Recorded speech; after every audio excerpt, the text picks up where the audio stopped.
sexta-feira, 7 de janeiro de 2022. Quero agradecer a Deus por mais esta oportunidade de estarmos juntos com o único objetivo de divulgarmos doces pensamentos. Quero agradecer aos amigos espirituais que colaboram diretamente nesse nosso pequeno trabalho. O doce pensamento de hoje pertence a Inácio Ferreira, do livro Egos em Conflito, psicografado por Carlos Bacelli. Estamos no capítulo 15, Pensando Mais.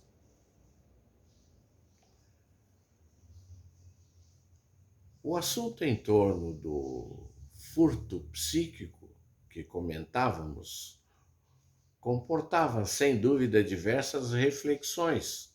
Contudo, Odilon preferiu insistir na questão dos poderes da inércia, porque, afinal, ela se relacionava com o desânimo do tarefeiro espírita de que falávamos anteriormente.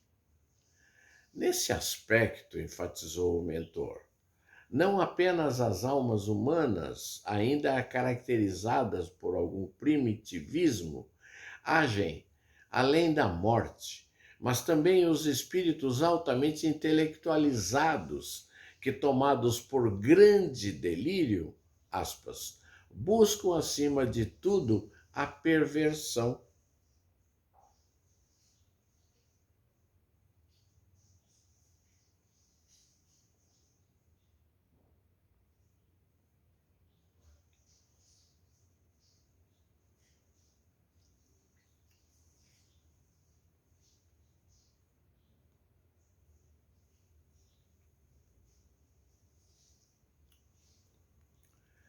A perversão dos processos divinos que orientam a evolução planetária, fecha aspas, e acrescentou: a situação, igualmente, pertence ao livro Libertação, de André Luiz, logo em seu primeiro capítulo. Domingas, consultando o texto, poderá confirmá-los para nós. Sim, disse a irmã, retrocedendo algumas páginas do precioso volume em suas mãos. Trata-se de uma preleção do ministro Flacos. Passou a ler pequeno, mas significativo trecho. Aspas. Incapacitados de prosseguir além do túmulo, a caminho do céu, que não souberam conquistar, os filhos do desespero organizam-se em vasta colônia de ódio e miséria moral, disputando entre si o domínio da terra. Fecha aspas. O domínio da terra? Exclamou Manuel Roberto. O que pretendem? E será que creem que conseguirão colimar os seus objetivos? Eles não podem opor-se aos ditames da lei. Não podem, mas tentam redarguir. A terra não conta com ditadores encarnados que, do domínio que exercem sobre um povo, às vezes, durante décadas, se pudessem, passaria ao domínio do orbe? Ao espírito, sem Cristo, o que não falta é loucura. O que existe hoje aliás, sempre existiu no mundo, é acirrada luta pelo poder. Não nos iludamos.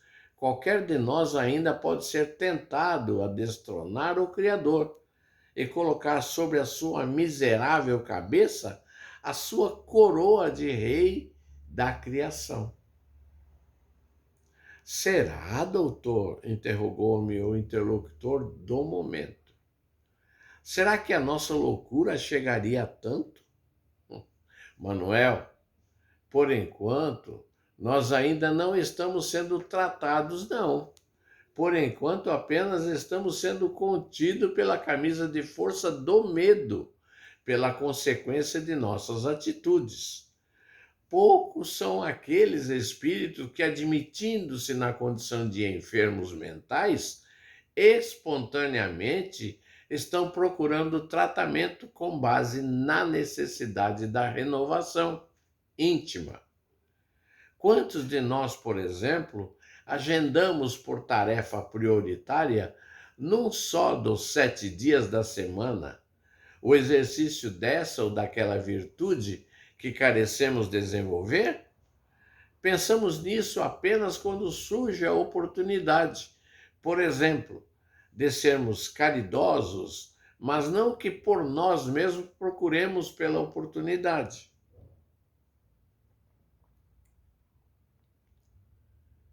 De sermos bons.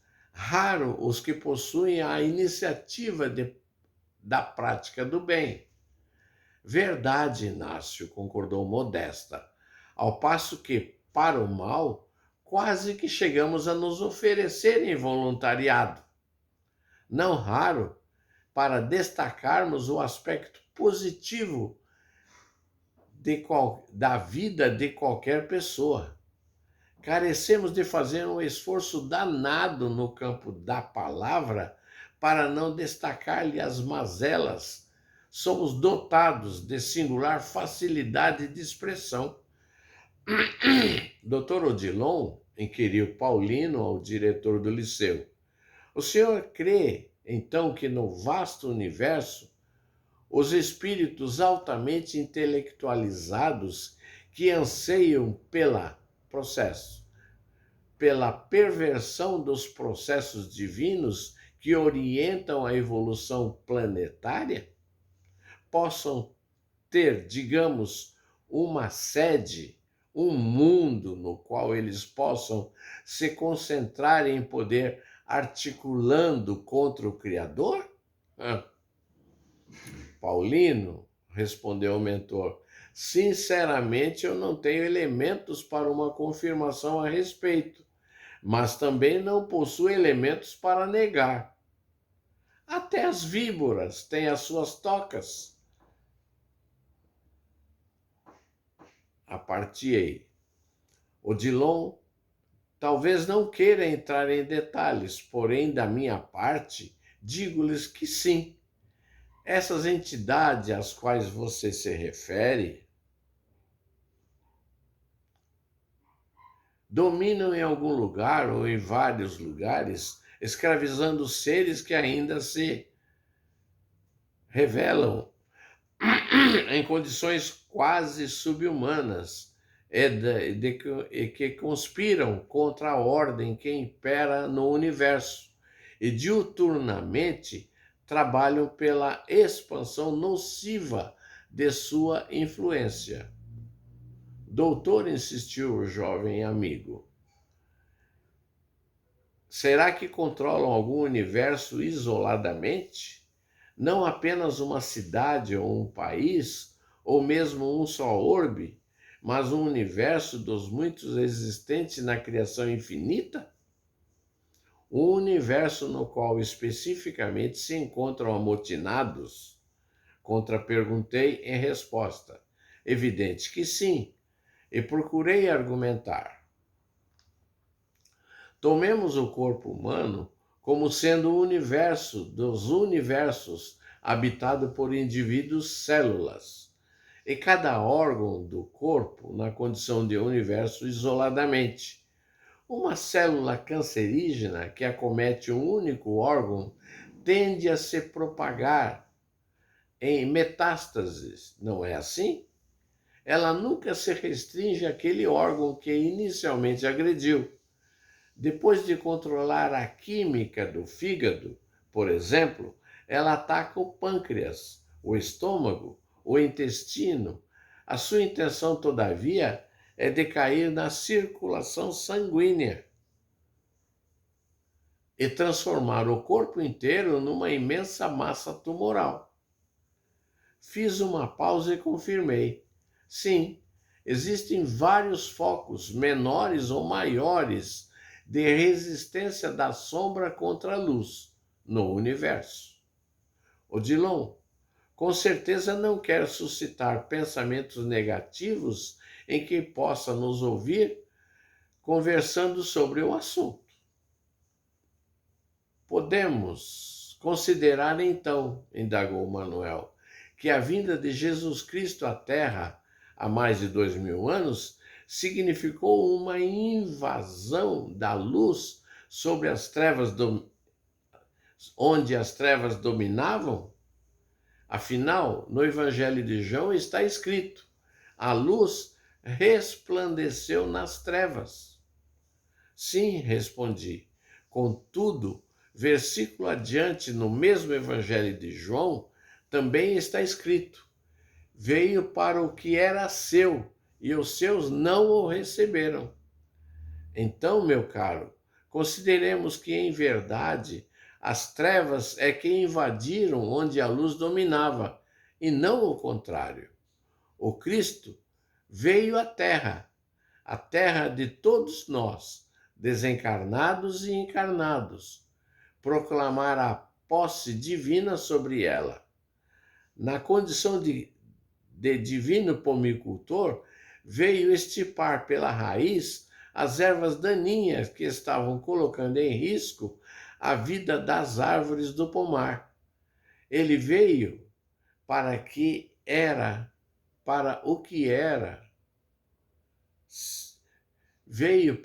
era seu. A semelhança de um conquistador, o Paracelso conquistador fincou a sua bandeira, que é a cruz, no solo e disse: é da propriedade de meu pai. Linda imagem, doutor, exclamou Domingas.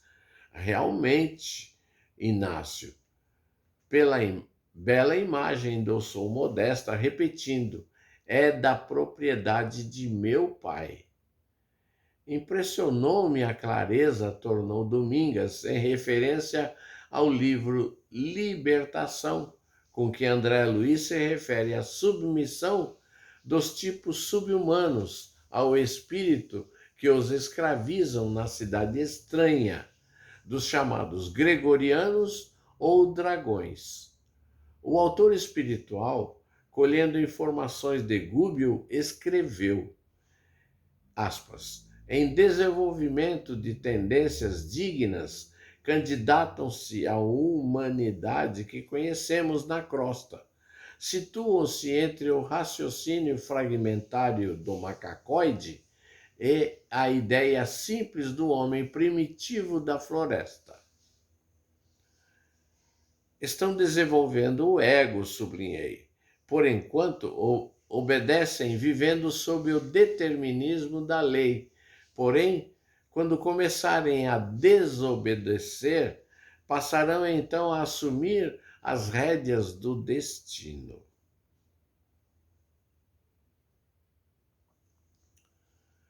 Ah, isso está escrito aqui, doutor, comentou a confreira. A ignorância, aspas, a ignorância por ora não lhes confere a glória da responsabilidade, fecha aspas. Está de acordo com a imagem bíblica da criação estampada no Gênese, segundo o qual, após criar o homem, Deus o colocou no jardim do Éden para o cultivar e o guardar. Ora, cultivar o que já estava cultivado e o que crescia por si mesmo? Guardá-lo de quê? E de quem? Acaso poderia ter sido o homem criado apenas para guardar um jardim pela eternidade? Quando o Criador o proíbe de comer da árvore do conhecimento do bem e do mal, praticamente o concita à desobediência, porque afinal Adão nem sabia de que árvore pudesse se tratar. Na verdade, me desculpem pela heresia que vou dizer, mas sou um espírito herético mesmo. Ah, não foi a serpente que o tentou, foi o próprio Deus. Em tese, concordou Modesta, a serpente também é criação divina. Ah, eu só não entendo, ponderou Domingas, como quem espera por uma resposta, é o motivo de a serpente ter tentado a Eva e não o Adão. Afinal, nós, as mulheres, é que terminamos por ficar com a responsabilidade. Ah, ora, minha cara, o que você queria numa sociedade machista ainda hoje? E sem mais gracejei. A serpente era fêmea e não macho. É por isso, Domingas, elucidou Odilon, que as mulheres, ou que o psiquismo mais tendente à feminilidade, são mais sensitivas que os homens. Em outras palavras, são mais médiums que os homens. O Odilon é um advogado imbatível.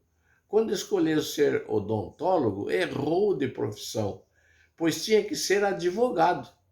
Mas, sinceramente, nesse processo, devo concordar com ele, porque aqui estamos em 6, 4 homens e 2 mulheres, e as únicas sensitivas declaradas são vocês duas, Domingas e Modestas. E para não perder a piada, emendei. O Manuel não conta, porque ele ainda está em metamorfose. Eu, doutor, reagiu o amigo com a mão espalmada sobre o peito, fazendo-nos sorrir. Estamos com essa piada encerrando o capítulo de hoje. Quero agradecer sinceramente a você, amado amigo, pela sua paciência, pela sua visualização e seus comentários. Quero afirmar e reafirmar que a sua opinião, a sua sugestão é muito importante, muito bem-vinda, pois através dela acrescentamos ou reduzimos esse nosso pequeno trabalho para torná-lo mais agradável aos ouvidos de nossos carentes amigos. Fiquem com Deus, amados amigos, que a paz de Deus nos mantenha na sua paz. Obrigado e até uma próxima oportunidade, se Deus assim nos permitir.